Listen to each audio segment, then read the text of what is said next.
This episode of Under the Apron is sponsored by Anchor. If you haven't heard yet, Anchor by Spotify is the easiest way to make a podcast with all the tools you need, all in one place. Just type in anchor.fm on your browser and start creating that podcast that you've been talking about starting all year long. Take advantage of Anchor's creation tools. You can record, edit, add music, or any type of audio you like right from your phone or computer. Anchor will then distribute your podcast on many different listening platforms, such as Spotify, Apple, Google, or even Stitcher. And that's just to name a few. It's everything you need to make a podcast. And want to know what's the best part about it? Absolutely, totally free.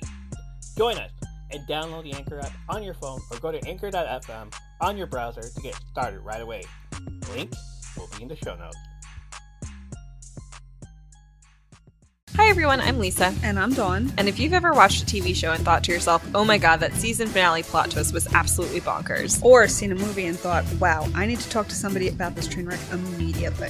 Then we think you'll fit right in with our podcast, I Hate It, Let's Watch It. We watch TV shows like Riverdale and Emily in Paris. And movies like Deep Water, Killer Sofa, Rubber, and Deadly Illusions. And we give them the total rinsing they deserve. It's basically group therapy for movie masochists. So come check us out wherever you stream podcasts.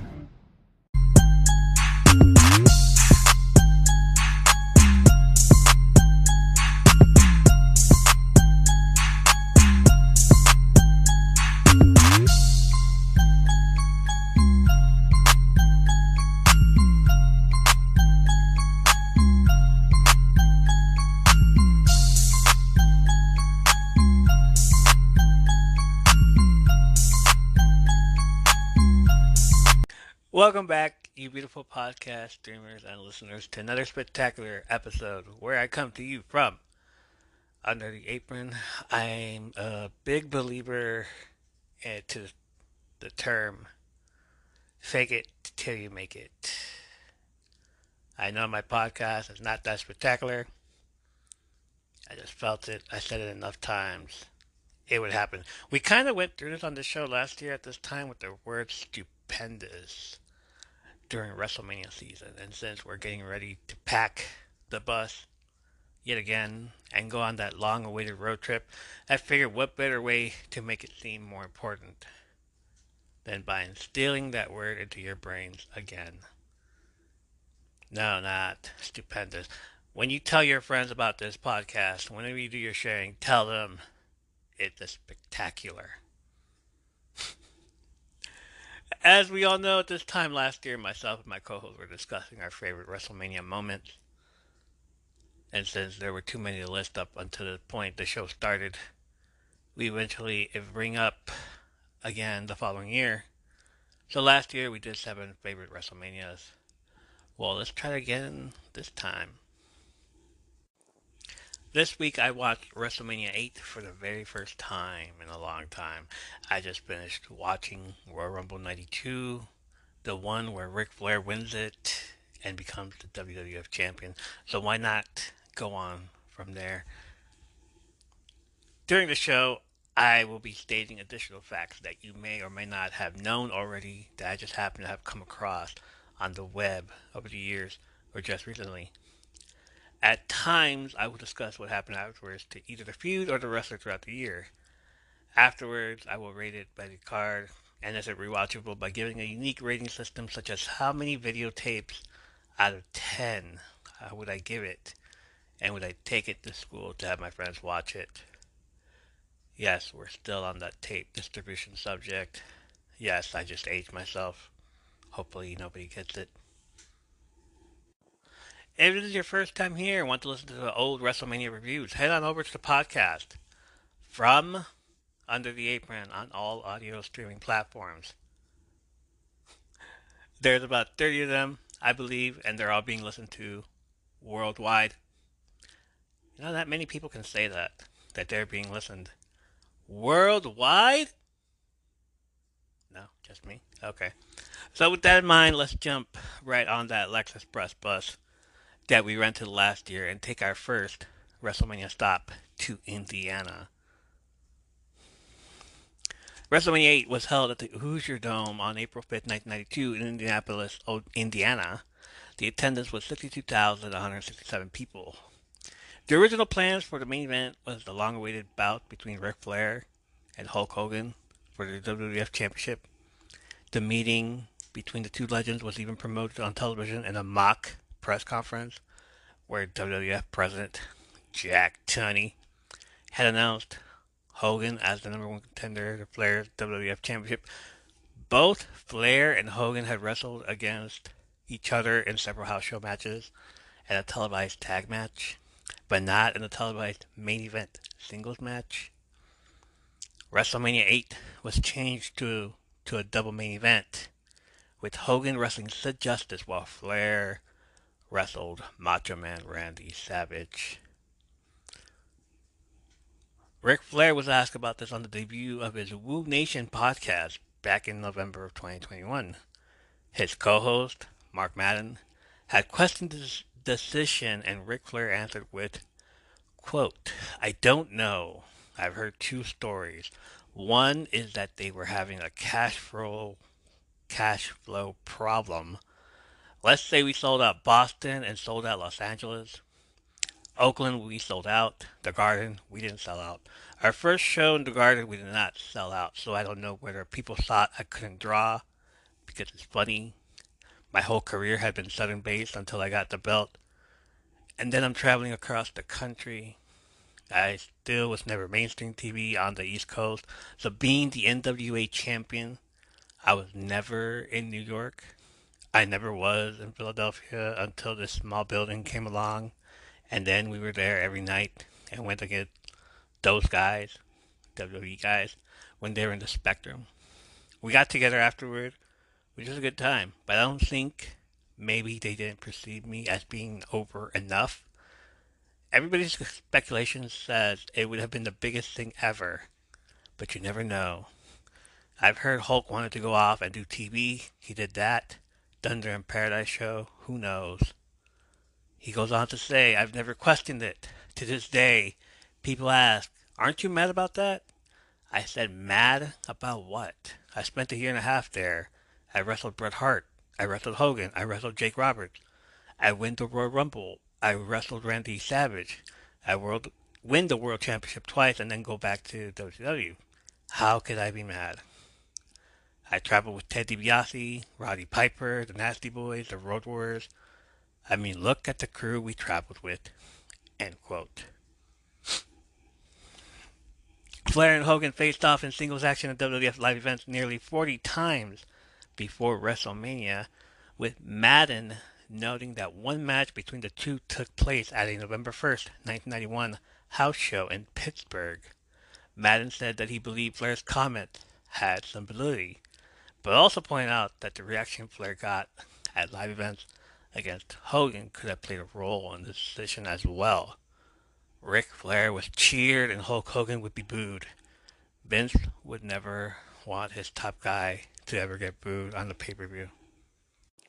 So, to open up the show and sing the Star Spangled Banner, they've hired a few country singers in the past. Um, Rockin' Robin wasn't a country singer in the past, but like anybody could have done a better job than her. Enter Reba McEntire in 1992. She opened up the show, and she did a fine job at it. I already mentioned that on January 11th, 1992, the segment of The Rockers Breaking Up aired on TV when it was filmed a month prior. Weeks after Shawn Michaels' heel turn aired in syndication, Jannetty was arrested in Tampa following an altercation with a police officer. A 19-year-old female companion of Jannetty's was arrested for attempting to use a fake ID to get into a nightclub, at which time Jannetty reportedly grabbed hold of a presiding cop. Jannetty was found to be in possession of less than 1 gram of cocaine. Upon arrest, Jannetty was suspended indefinitely by WWE, and he served 6 months of house arrest. His feud with Michaels would resume in October '92 upon his return to the company. So with that in mind, first match of the card that night, Shawn Michaels with Sherry Martel Sensational Sherry Martel, Sister Sherry Martel, Queen Sherry Martel. You decide, you pick. I say she's a queen. I say she's a queen. Sensational queen. Sister Sensational Queen. Sherry Martel. The first cougar. The first recorded cougar out there simping over Shawn Michaels. Anyway, let's. I digress. Let's keep going. Let's keep it moving. Shawn Michaels defeated El Matador, Tito Santana. Oh, Tito Santana with his horrible gimmicks. The match lasted 18 minutes and 38 seconds. Dang, it was an okay match. I mean, another thing to point out, I never heard the version of Sherry Martel singing Shawn Michaels' entrance theme. I had started watching again during September of October of this year. It was after SummerSlam and when HBK defeated British Bulldog for the Intercontinental Championship. I love the flow of the match. This is the first match in Shawn Michaels' career where you see why he's named Mr. WrestleMania. I always considered him one of the best. Santana claims that at the time he was being considered for a run with the WWF World Heavyweight Championship, but says that the spot was given to Bret Hart. The WWF was considering expanding into Central America and South America and felt that having Santana, its most high-profile Latino wrestler, right, as champion would aid its cause. Sure. The plan was eventually scrapped and the decision was made to expand into Canada and Europe, thus making the Canadian-born Hart a more viable option as champion. In any case, Santana wrestled under the El Matador gimmick through 93, mostly wrestling jobbers while losing most matches to higher talent. So they turned him into a jobber. Then they gave Razor Ramon a fake accent and pushed him. I see what you did there. At the suggestion of Curt Hennig, Michaels adopted the nickname of the Heartbreak Kid. Along with his new name came a new gimmick as a vain, cocky villain. He was put together with mirror-carrying manager Sensational Sherry, who according to the storyline had become infatuated with him. We've seen the storyline before. We know where it's going. Vicky Guerrero and Edge. Oh, oh. I still have nightmares of that. I'm not going to talk about the other one, but, you know, it it's disgusting. Sherry even sang the first version of his new theme music, Sexy Boy. During that period, after Michaels had wrestled his scheduled match at live events, his departure was announced with Shawn Michaels has left the building, alluding to the phrase, Elvis has left the building. He faced Hart for the WWF Championship at Survivor Series on November 25th, but lost the match. Originally the secondary main event, Michaels and Hart became the primary main event after the Ultimate Warrior was unable to compete and was replaced by Mr. Perfect in the tag team match that involved Randy Savage against the team of Ric Flair and Razor Ramon. After that, we see the Legion of Doom coming out. They were originally supposed to challenge Money Inc. for the WWF Tag Team Championship at WrestleMania 8, but due to Hawk being under suspension until after WrestleMania, they were replaced in the match by the Natural Disasters.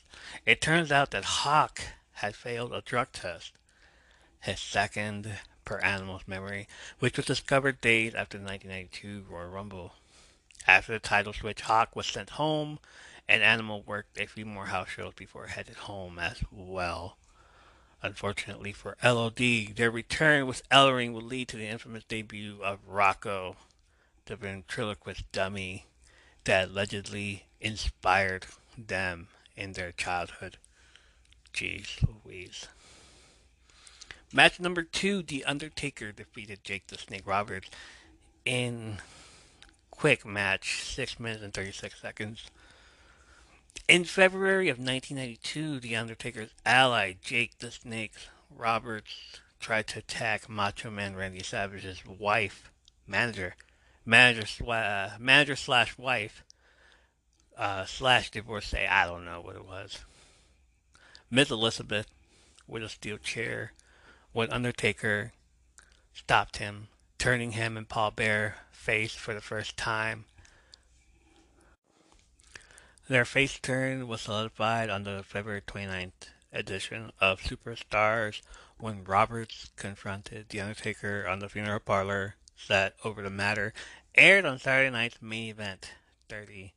After demanding to know whose side The Undertaker was on and getting the reply, "Not yours," Roberts attacked both Paul Bear and The Undertaker, only for The Undertaker to stand his ground and run Roberts off. Roberts had been wanting to work behind the scenes for some time and made a play for Pat Patterson's job after Patterson suddenly resigned. McMahon turned Roberts' request down, knowing that Patterson would be back soon enough. That's weird. Okay, Roberts then asked for his release, which McMahon also denied. Is that a thing that they do? They come back after their alleged, whatever that was with Patterson years ago. If y'all don't remember, I'm gonna need to look that one up too. And then the whole thing with McMahon this past year. Alright. So moments before going out to wrestle Undertaker, Roberts, who had opened up talks with WCW bossman Kip Fry, went to McMahon and once more demanded his release. Or else. Or else what? Or else he would walk out without working the match. With a metaphorical gun to his head, McMahon complied with Roberts' request. After putting Undertaker over, Roberts littered his way down to Atlanta, where he would begin a feud with Sting that summer. Undertaker then feuded extensively with wrestlers managed by Harvey Whippleman throughout '92 and 1993, such as Kamala and Giant Gonzalez. Also during this time, The Undertaker headlined the first ever episode of Monday Night Raw on January 11th, 1993, with a victory over Damon Demento. According to Mark Calloway, The Undertaker, working with Gonzalez was, quote, survival every night, trying to figure out what he could do, and took years off my career, end quote. He faced Gonzalez at WrestleMania 9, which is notable as The Undertaker's only disqualification win at WrestleMania after the use of chloroform. The Undertaker's next rivalry initiated at Survivor Series with Yokozuna when the clash between the two lost control, causing them to be counted out in an elimination tag match. Hi, everyone. This is JJ, the co-founder of Good Pods. If you haven't heard of it yet, Good Pods is like Goodreads or Instagram, but for podcasts. It's new, it's social, it's different, and it's growing really fast. There are more than 2 million podcasts, and we know that it is impossible to figure out what to listen to. On Good Pods, you follow your friends and podcasters to see what they like. That is the #1 way to discover new shows and episodes. You can find Good Pods on the web or download the app. Happy listening! Movies and feelings. Pop, pop. Bring Your Own Popcorn is a podcast that dives into people and the movies who love them. Let us preach to your choir or stoke your ire as we spiral down memory lane with cult classics, Jurassics, and other genres that rhyme with traffic. What we lack in education, we make up for with comedy, compassion, and camaraderie. I'm your host, Mixtape Majesty, inviting you to join me and an assortment of wonderful guests on fine podcast apps everywhere. Bring your own popcorn.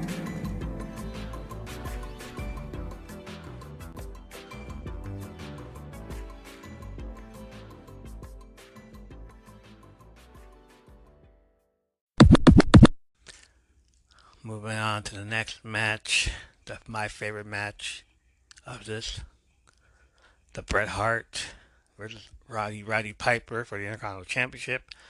This one lasted 18 minutes and 51 seconds, with the victory going for Bret Hart, the Hitman, and a much, much, much greater than great match. One of his best matches, I might add. Bret Hart had a weird 24 hours of WrestleMania shenanigans, though. Per Hart's autobiography, he and first wife, Julie, were at an Indianapolis bar the night before the pay per view, where young Shane McMahon happened to be. Ooh, wonder what happened there. Hart went to introduce Shane to his wife, and there was a bit of awkwardness. Hart learned that moments earlier, unbeknownst to him, Shane put his hands on Julie, not realizing that she was Hart's wife.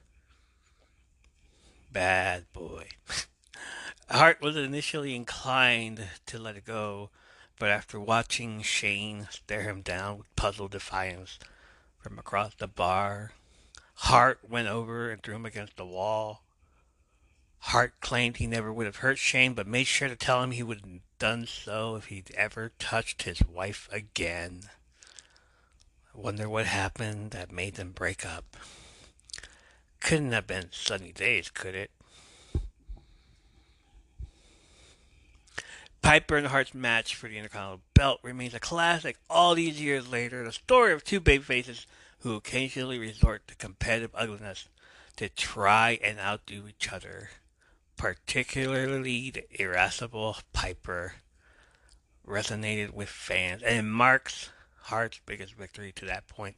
It was one of those rare times that Piper laid down clean for somebody.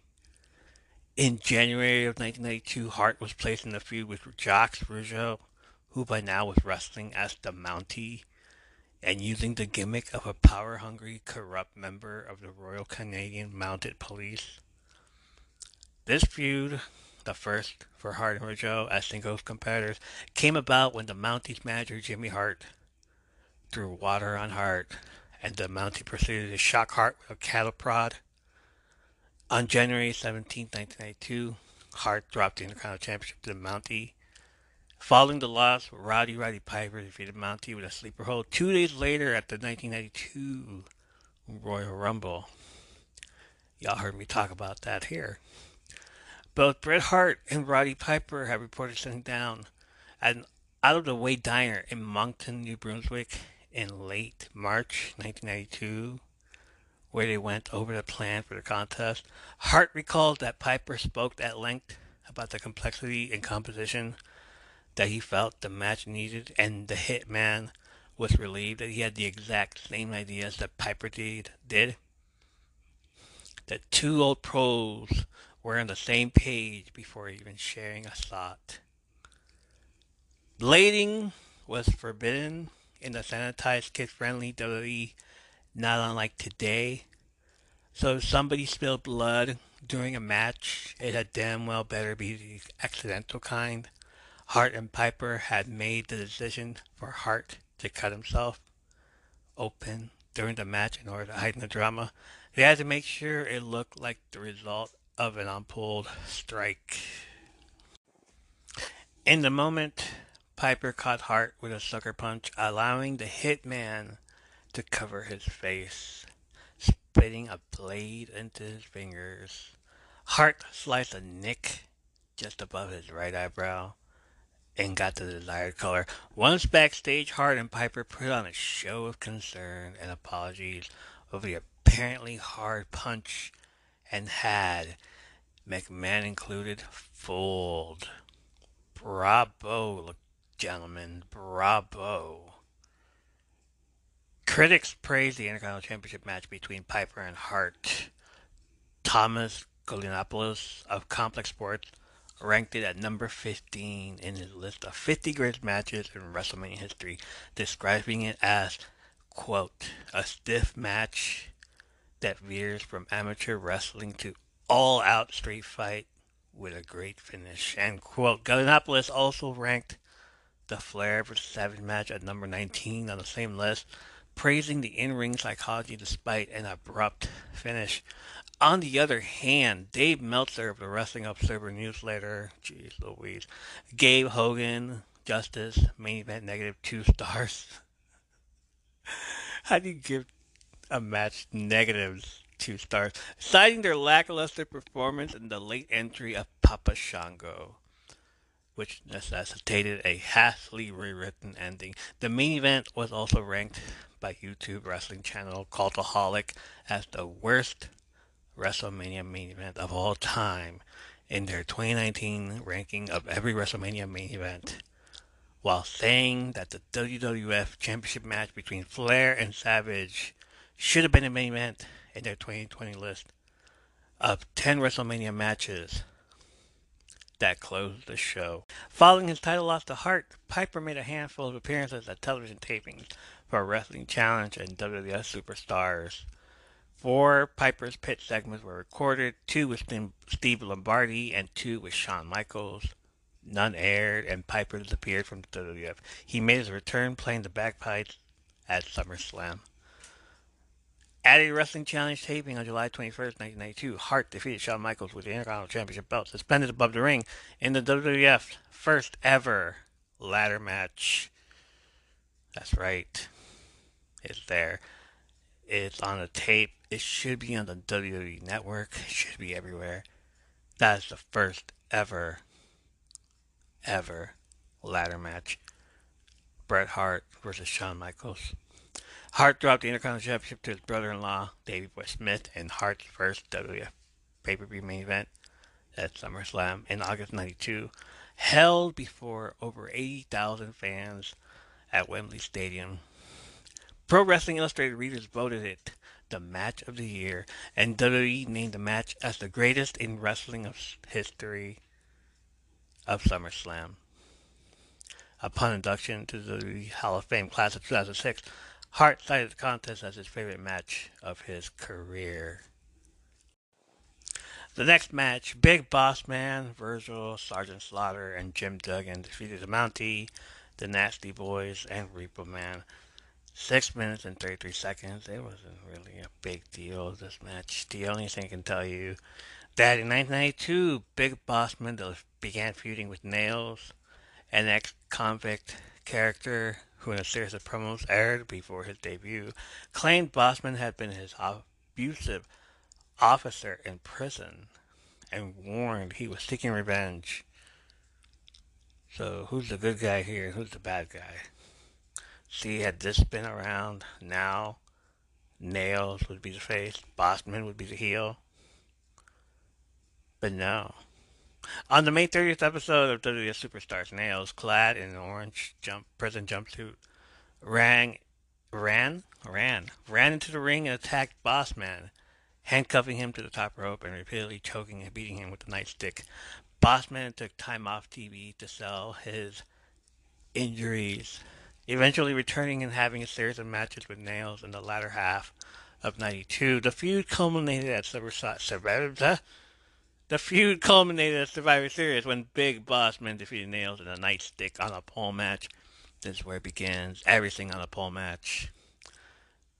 Julie Bagwell on a pole match. Is that a thing? Was that ever a thing back in WW? I never watched that.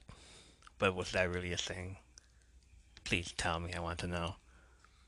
The Big Boss Man's last pay-per-view match came at the 1993 Royal Rumble, where he suffered his first clean loss on a pay-per-view to Bam Bam Bigelow. He left the company shortly after.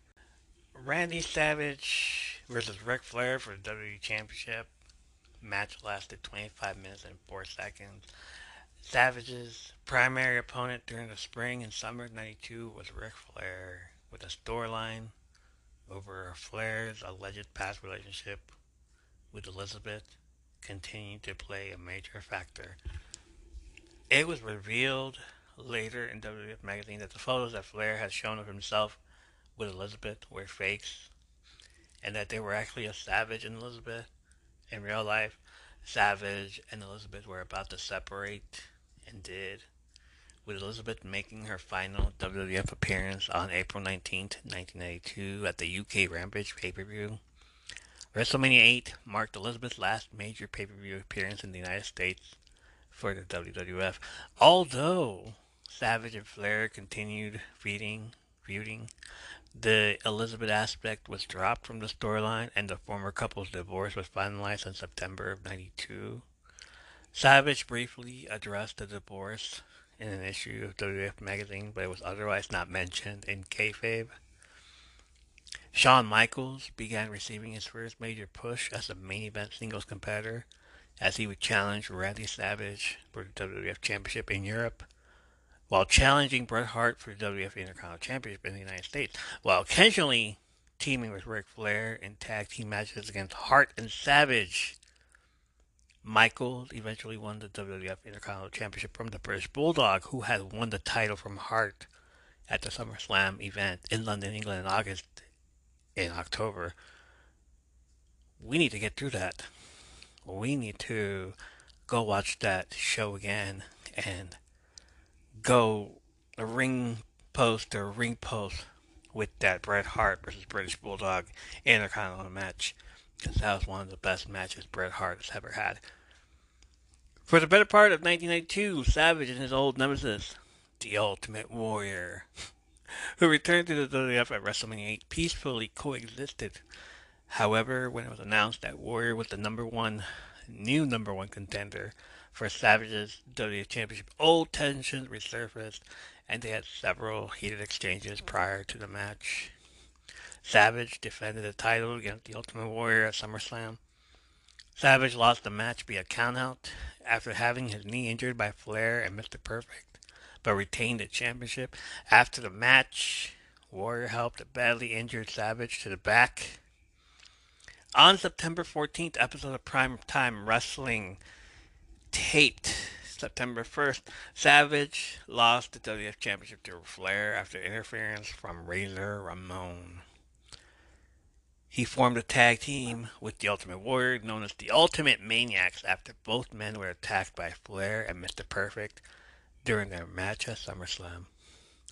After his title loss shortly after, an injured Savage backed Warrior to the throat of Flair. On November 8th, 1992, Saturday Night's main event 31, they took on Money Inc., Ted DiBiase and Erwin R. Shyster for the WWF Tag Team Championship. Money Inc. lost via countout but retained their title. Savage and Warrior were to face Flair and Ramon in a tag team match at Survivor Series. Warrior was fired from the WWF weeks before the event, so Savage chose Mr. Perfect, executive consultant to Flair, as his partner to replace Warrior. Perfect initially laughed off the suggestion, but was angered by Bobby Heenan and his insinuations that he could never wrestle again at his previous level, and accepted the match. Despite initial distrust, an interview prior to that match had Savage admit to Perfect that he neither liked nor trusted him. The duo defeated Flair and Ramon via disqualification. On September 15th, 1992, Flair defended the WWF Championship against Genichiro Tenryu at a Wrestle Association R event in Yokohama, Japan. The match ended in a draw. Flair's second reign ended when he lost the title to Bret Hart on October 12, 1992 at a house show. Flair teamed with Razor Ramon to take on Savage and Perfect at the Survivor Series on November 92. Flair appeared in the Royal Rumble in January 93, then lost a loser leaves the WWF match to Mr. Perfect on the next night, January 25th, 1993, on a Monday Night Raw in a match taped 6 days earlier. Flair had a verbal agreement with Vince McMahon with the condition that if he wasn't going to be used in the main event position and had an offer to go somewhere else, he would be released from his contract. He opted to leave WWF when he was going to be moved to a mid-card position, and Bill Watts offered to come back to WWE. Flair then fulfilled his remaining house show commitments and took part in the WWF's Winter Tour 93 of Europe. He made a last appearance with the WWF on February 11, 93 before returning to WCW.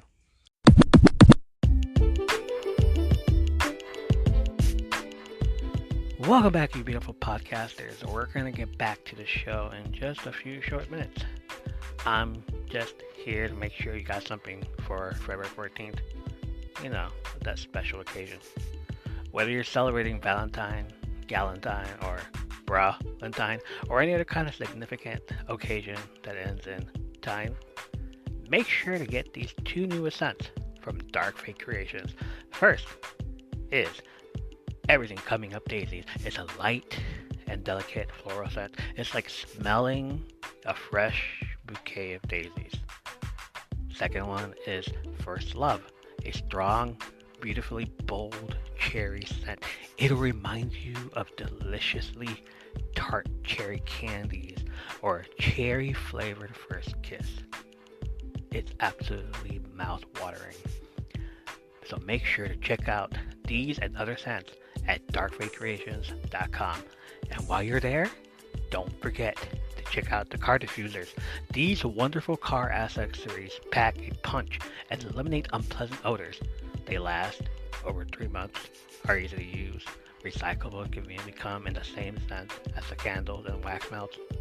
I'm still using mine, so it's still good. So say goodbye to cardboard fresheners that last less than a week and enjoy 3 to 4 months of continuous mouth-watering fragrance. Check them out and what they've got in stock at darkfatecreations.com. Link will be in the show notes. You're listening to Mama Murdered a Podcast. I'm your host, AB. Mama Murdered a Podcast is a podcast where me, the mama, will be killing it on the podcast. We'll be taking a deep dive into things that are hard to talk about and even harder to believe that these things actually happen in the world that we live in. This entire podcast will be a trigger warning. I'll be talking about triggering topics while I dive headfirst into a lot of the cases that I'll be covering. New episodes will be released every week on Wednesdays because nobody likes Mondays and because Fridays are for day drinking and barbecues.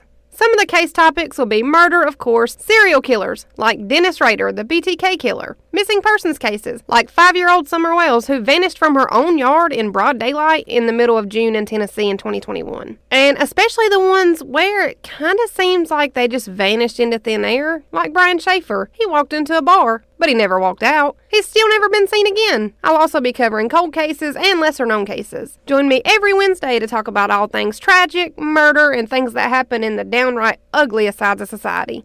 If you like what you hear and you want to support the podcast, you can rate me on Spotify. You can also leave a review and rating on Apple Podcast. You can follow me on Twitter and Instagram at murdered_mama. All of these things are free and they only take about a second to do, and it really does help grow the podcast. If you have any case suggestions, please send them my way. You can send them to the email address mamamurderedapodcast@gmail.com. Such a long show. We're almost done. Tatanka defeated Rick Martel. Another short match. All the short matches in 4 minutes and 33 seconds. On May 18th, 1992, Tatanka reached the peak of his success by winning the 40-man bash in the USA Battle Royal. He renewed his feud with Martel, who had stolen a sacred eagle feathers from him to add to his wardrobe, going on to defeat Martel again at Survivor Series to reclaim the feathers. During that time, he successfully challenged Bret Hart for WWF Intercontinental Heavyweight Championship at UK Rampage.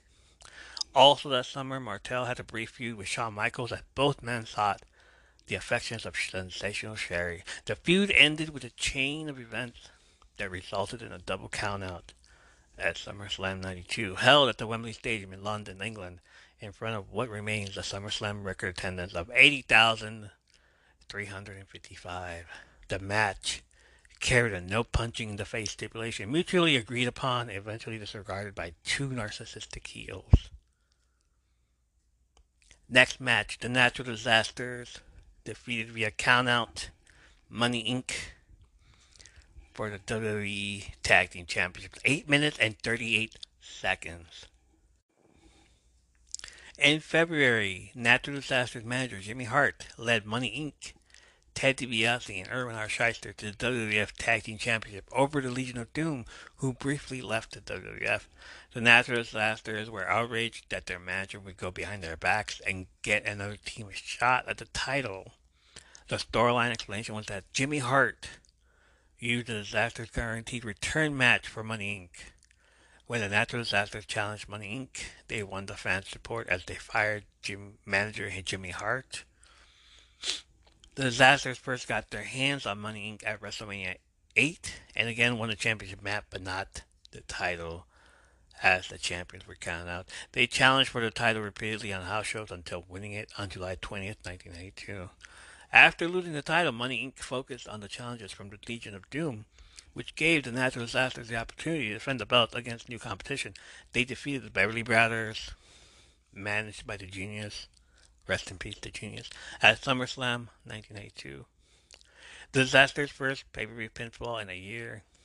They faced the Nasty Boys and Money Inc., both managed by Jimmy Hart. After the Nasty Boys fell out with Hart, Money Inc. regained the title in October 1992, while the now babyface Nasty Boys feuded with the champions.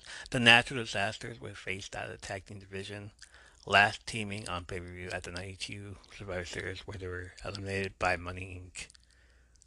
Almost over. Owen Hart defeated Skinner at 1 minute and 36 seconds. There's nothing to tell here, apparently, because Skinner, 1 minute 36 seconds. Shortly after WrestleMania, Hart was teamed with Coco Beware to form the duo known as High Energy.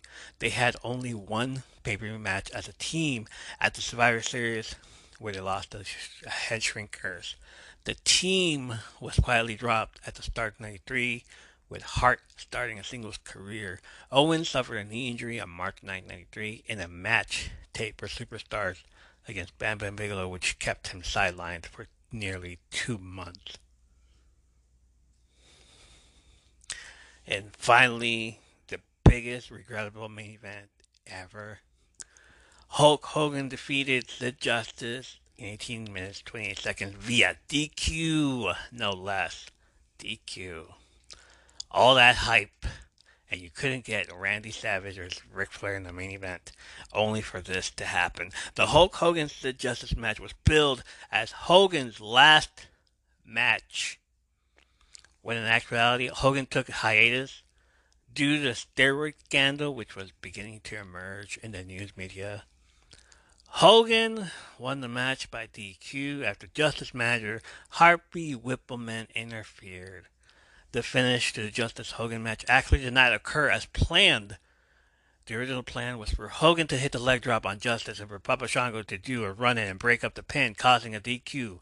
However, Papa Shango either missed or misjudged his cue and was late in getting down to the ring, causing Justice to have to improvise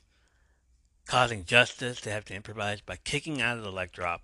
Following the match, Justice and Shango attacked Hogan until the Ultimate Warrior made a surprise return, helping Hogan drive Justice and Shango away. Hogan's farewell was a given, and you've already read about Robert's escape from the company. Piper wouldn't wrestle again for 2 years, only taking part in a few unaired Piper's Pit segments at upcoming TV tapings and making a brief appearance at SummerSlam at the end of August. Sid quit the company 3 weeks after WrestleMania out of anger due to a failed drug test. Yeah, word has it that Downtown Bruno, or Harvey Whippleman, kind of failed that drug test for him. Trying to, sneak in another another drug test. But didn't work. Yeah, let's give it up for Downtown Bruno from Young Rock. Looking at the card for WrestleMania 8, that's half of the participants and the 4 biggest matches. Flair would leave the company after a European tour in February 93, and Savage would become pretty much a part-timer after dropping the belt in September.